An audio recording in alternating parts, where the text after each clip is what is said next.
Good evening. Welcome back to St. Peter's for our midweek devotional. I'm just sitting here reading the news right now, and I'm just going to share a few headlines with you. Biden, Yellen say GOP virus aid too small. Democrats push on. Myanmar coup. China blocks UN condemnation as protests grow. Biden pays respects to Capitol Police Officer Brian Sicknick as he lies in honor in the rotunda. Georgia Secretary of State investigating whether pro-Trump attorney voted illegally. 5 children among 6 killed in Oklahoma shooting. Belgian regulators advise against giving AstraZeneca COVID vaccine to over 55s. And the news goes on and on and on.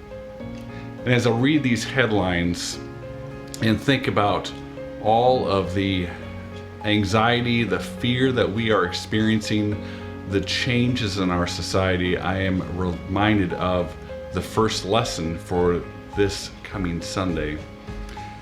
It's from Isaiah, the 40th chapter. Have you not known? Have you not heard? Has it not been told you from the beginning? Have you not understood from the foundations of the earth? It is he who sits above the circle of the earth, and its inhabitants are like grasshoppers. Who stretches out the heavens like a curtain and spreads them like a tent to live in?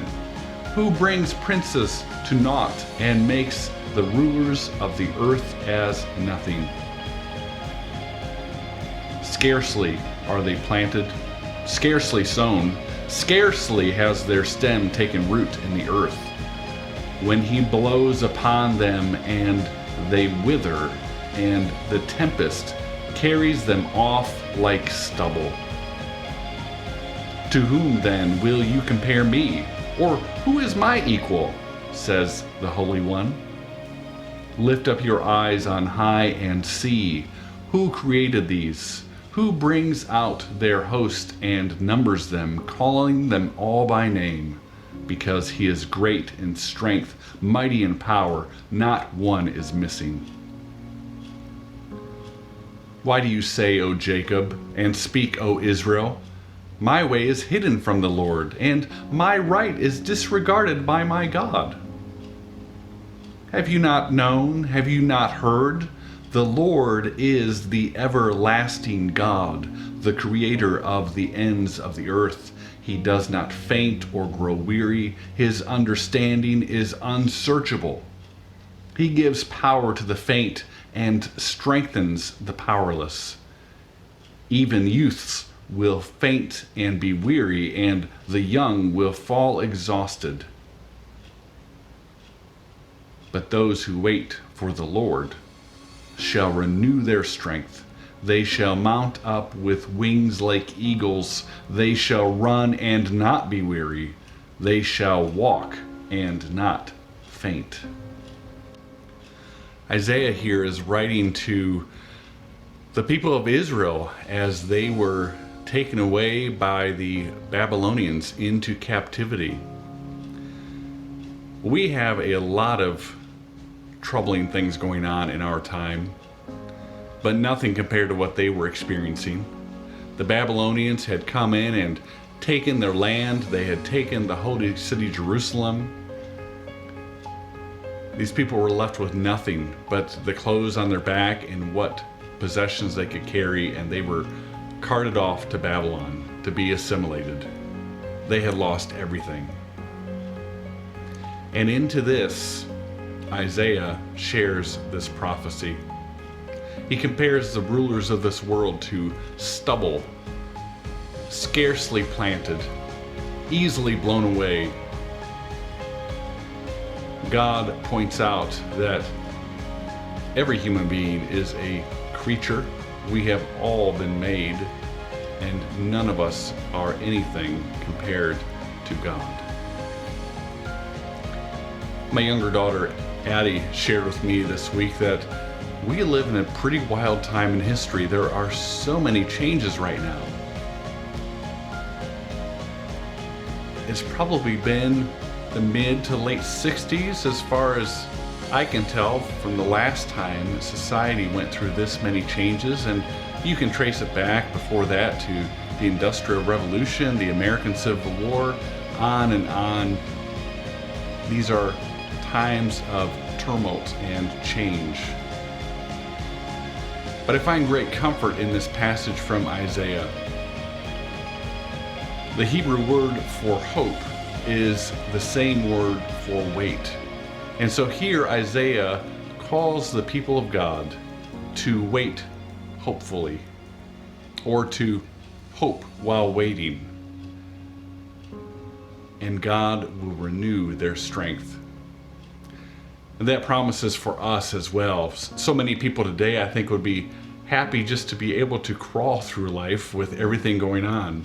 And yet God promises that as we put our hope, as we put our faith in God, that we will mount up on wings like eagles, that we will run and not grow weary. God is calling us to stop putting our hope in the leaders of this world. There are certainly times when the leaders of our world do wonderful things. They act wisely. And there are also times when they act foolishly. Why? Well, they're people. Just like you and just like me, they are made in the image of God, and they are capable of wonderful things. But they're also sinners. They have shortcomings just like we do, and they are capable of great destruction.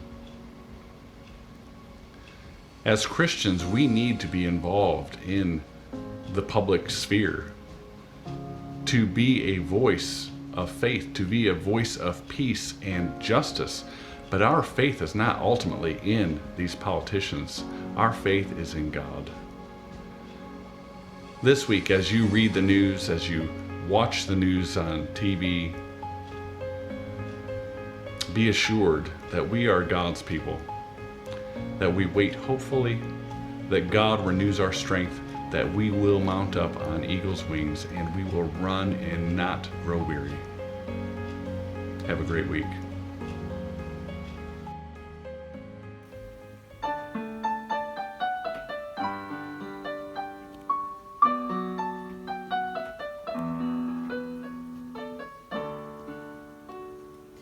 You who dwell in the shelter of the Lord, who abide in his shadow for life, say to the Lord, my refuge, my rock in whom I trust, and I will raise you up on eagle's wings, bear you on the breath of dawn, make you to shine like the sun, and hold you in the palm of my hand. Snares of the fowler will never capture you, and famine will bring you no fear. Unto God's wings your refuge, with faithfulness your shield. And I will raise you up on eagle's wings, bear you on the breath of dawn, make you to shine like the sun, and hold you in the palm of my hand. For to his angels he's given a command to guard you in all of your ways. Upon their hands they will bear you up, lest you dash your foot against a stone. And I will raise you up on eagle's wings, bear you on the breath